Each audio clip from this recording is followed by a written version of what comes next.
comparing Traore is like comparing water and fuel and oil. You know, he's nothing like Traore. He can never be, even if he wanted to. No, Besigye being arrested here, another guy is on a hunger strike in Uganda because of the actions of our security department. Yes, just the other day, the president was voted the most corrupt president in Africa. Not in Africa, in the world. In the world. Right? He was the second most corrupt. And that means he's the most corrupt president in Africa.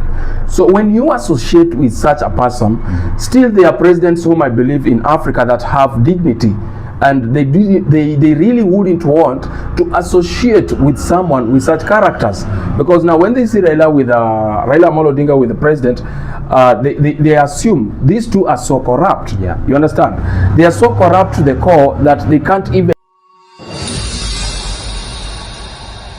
Welcome to my YouTube channel. My name is Martin Dean, and of course guys, I'm here with Truth Watchdog, msema yote ya ukweli. Truth Watchdog, vipi? Mimi niko fresh. Nashukuru Mwenyezi Mungu anawezesha. God is good, man. Yeah. I prefer that the first maybe let's say 15-20 minutes we are hitting outside Kenya, so let's minimize Kiswahili for quite a little bit, right? No problem. I know you can do better, right? Yeah, I can. Better. Yep. Otherwise, tell us, how have you been in the industry? How has it been? Maybe before that, also for those who doesn't know you, introduce yourself. Okay, my name is Truth Watchdog. I go by the name Truth Watchdog on social medias. My real name is Anthony. So life has been good. Social media wise, not that good, because I lost my account, my YouTube account, which was my source of revenue and source of like the full-time source of earning. And financially, it has really dragged me behind.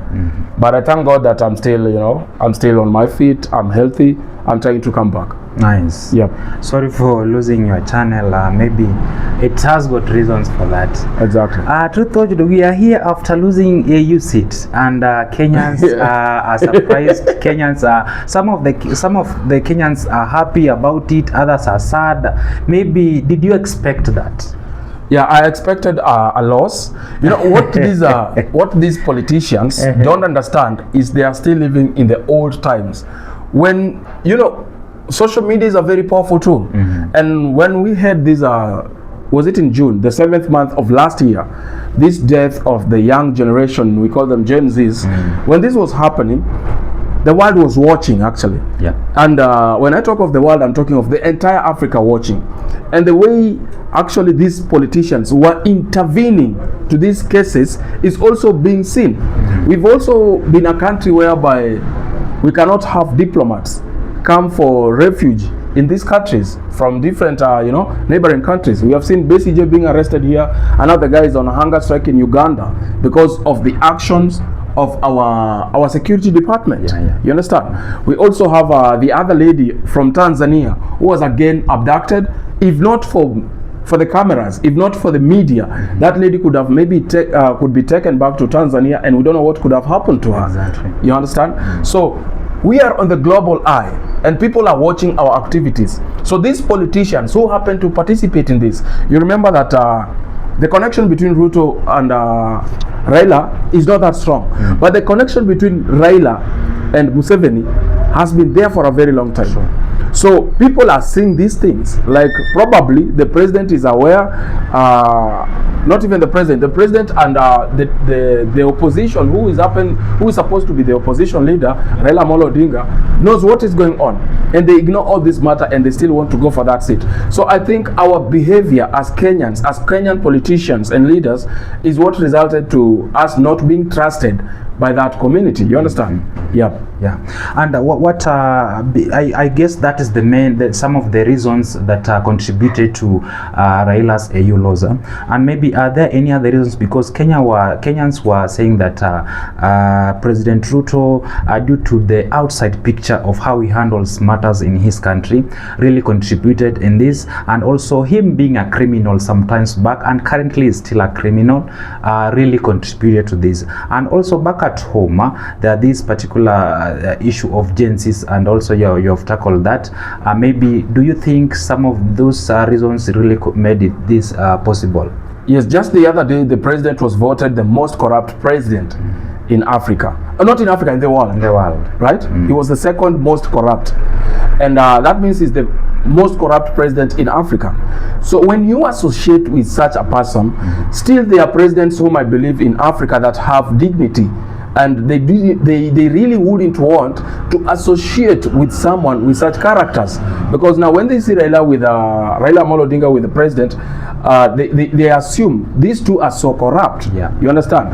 They are so corrupt to the core that they can't even see the shame of they coming to ask for such a big seat, which will affect the entire Africa. So with your corrupt mindset, you will affect the entire Africa. So that's why you see that if you compare with the Djibouti guy, what he has been doing, and also this history of Raila Amolo Odinga, you have seen he was in Kibera as an MP, Langata, for the last 24 years. I'm telling you, Kibera has been the same for the last 24 years. The environment is very bad. The people are living in shacks and informal settlements. And for all those years, he has been an MP there. Just recently, when there was a new MP, was he called Okoth or something? That is when we started seeing a little bit of change. You know. So all those 24 years, you did nothing for your country. You've been an opposition of several governments, and nothing has been seen. Now you are an international opposition. That is the only seat he can be given, the international opposition. So it also follows with the history you've had with people. You can have a good tete-a-tete with people, but if your character as a politician, as a leader, says otherwise, then they are also saying, they are watching you. So I think it's all about his leadership techniques, and also the intentions of him wanted to go for the chair. I think it wasn't like he wants this chair because he's a good leader. He wanted it to avoid the 2027 elections, like directly supporting who? President William Samoei Ruto. You understand? So that shouldn't be an excuse for you to be given such a chair. You don't deserve it. Exactly. And Kenyans a bit were quite disappointed, or rather they are quite happy. I think 70% of Kenyans were happy about the laws of AU for Raila. And I would like to know, maybe Raila has been the opposition leader for quite a long time, and now people have been happy his followers have been happy all through, but this time they were happy of him losing, but before they were happy of him winning. So what do you think contributed to that? Also, it has come, you can check the ages in terms of the dislikes. For Gen Z, is because he tried to ride with the Gen Z revolution, whereby he came in as somebody who is in support, but it was only to benefit his party and himself. Okay? Then when it comes to these older people who are now not Gen Z, they are the Alpha, it is his age. You understand? Now he's old. He's not the strong Raila who could organize mandamano and run here and there. No, he's no longer that. So the juice is already out. So the only thing that they want from Raila is to bless someone the likes of Babu Owino or Sifuna, someone that they can nurture and make sure that actually hits the ground.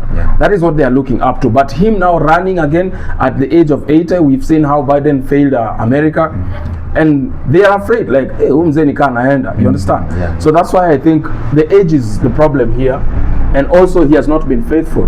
He keeps on changing the goalposts. He always wants to be part of the winning, even if he has lost. That is the problem I think also people have observed, and they're like, no, we cannot trust you. And anyone who associates right now with the current president, they get a very negative feedback. So we can say Raila's biggest mistake was to associate himself with the president. Exactly. That was where now the rain started beating. And Raila has been there doing elections, and all the elections, and also considering that he has been the AU competitor. Now, when you look at the series, he has been winning the first three sessions. The first one, he's taking the lead. The second one is taking the lead. Now, it has been that serious. You know, what really comes in when the third time now Raila loses? You know, you are told do not celebrate until the last vote is cast. Yeah. But sometimes we Kenyans, I think it's in our nature, we rush so much to celebrating before we finish the race. So that was the case, because the first one, I could see people have already written, especially the government bloggers. Congratulations, Raila Amolo Odinga takes the USC seat. And you're like, wait, voting meisha. No, haijaisha, bado kuna round ingine. But nimeona congratulations. No, bado. So us trying to celebrate, trying to intimidate people that we have the votes is what led to now the big shame again. Yeah. Because we would have waited until the last vote, and then we can say now, it is now or never. But they had not listened. They were first to celebrate, only to be told, yo, that is not the finishing line. It's a zebra crossing line. Finish. Now, my second last question concerning the Kenyan politics. Can you let us know the difference now between the big man Traore and the Kenyan president Ruto? Do you think Ruto can get close to that guy? In his dreams and might be nightmares, of course, because President Ruto, honestly speaking, has not been a straightforward person. In his involvements is about corruption. And you see this guy on the other side, Traore, is a very straightforward person. He has put the country at the front. He doesn't want the luxury vehicles. He doesn't want the pay. By the way, he's not taking the presidential salary. Really? He's not taking the presidential salary. He's taking the captain's salary from the military. He keeps on reminding people, I am not the president. I am a captain. I am a military personnel, not a president. So I cannot take the president's salary. I am okay with my captain salary. You understand? The last time he took seats to good vehicles, I would say, to Ghana, is because he was invited and he used the vehicles that were there, not that he bought these vehicles. You understand?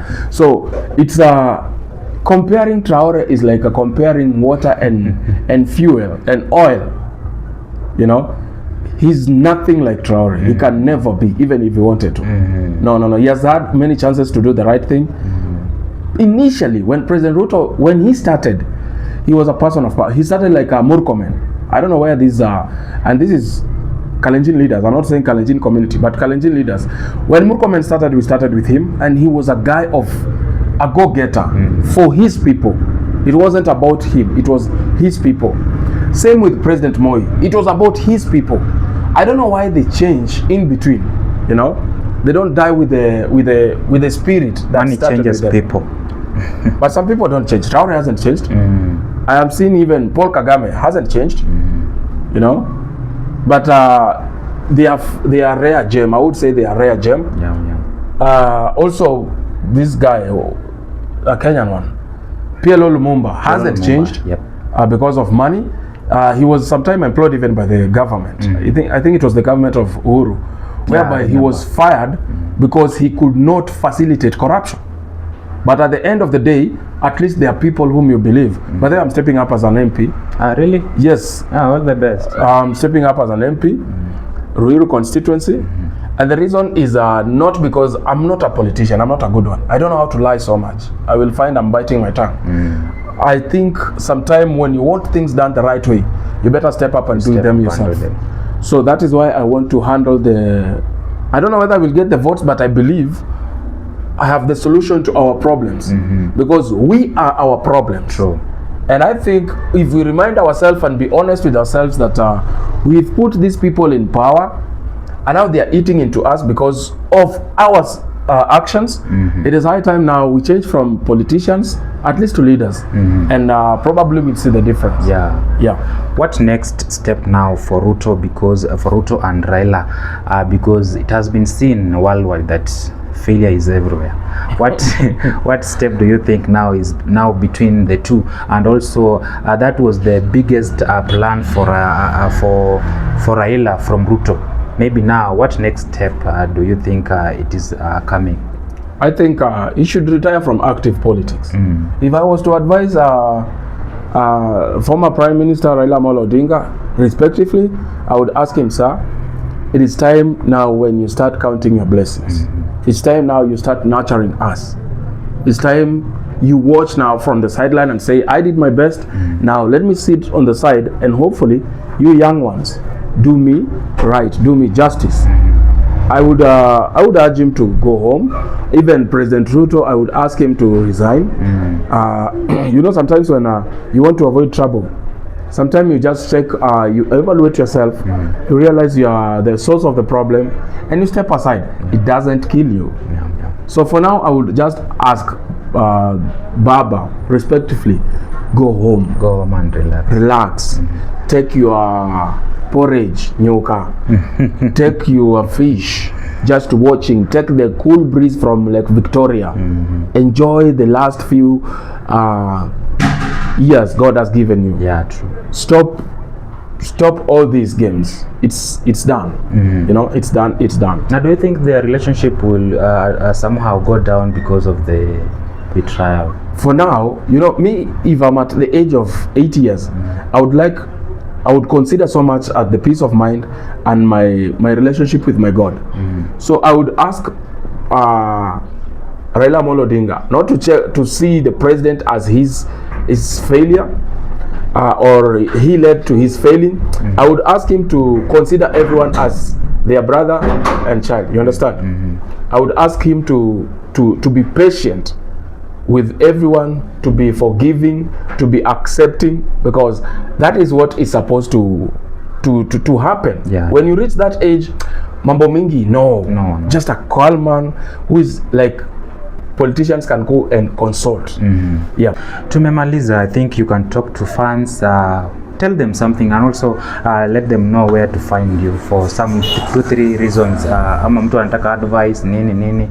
Oh, thank you so much. I really appreciate this interview, Martin. Wakenya, tafadhali niwaombe. Mimi ni videographer by profession. I don't just do my content. I also shoot other people's content. And we have high-end cameras. If you want to hire our services, you hire with a camera person. We have GoPros, we have Mark IIs, we have Canon M50, and we have good gadgets. We also hire our studio. This studio, we hire it out. You can come do your podcasts. You can come do the types of videos or edit videos if you want. We do all these jobs. So just support my hustle. On YouTube, we've started a new YouTube channel. We lost our bigger channel. A new channel has 9,000 subscribers. It is called @watchdog_Kenya. If you look for @watchdog_Kenya, you will find us. Subscribe, hit notification bells. Let us grow together. Yeah. So we also teach money management for young and upcoming celebrities. We teach content creation. We teach affiliate marketing, digital marketing. We teach videography. You just want to become a videographer. That's all you want. Come. You want to become a video editor. Come. That is all that we are doing to try to earn a living the right way. Exactly. Yes. So kujeni one, kujeni all. Yeah. Thank you so much to Watchdog, and also I do appreciate for this interview. It was to be done long time ago, and maybe it was waiting for this particular moment. Those plans uwezi zuia Mungu vitu zake. Niwape namba. Wape namba, wanaweza pata mtu. 0704 45 4609. Coming to learn. Maze, learning is na tunacharge 10K. Yeah. Hatuna hidden fees. So thank you so much, I appreciate. Exactly.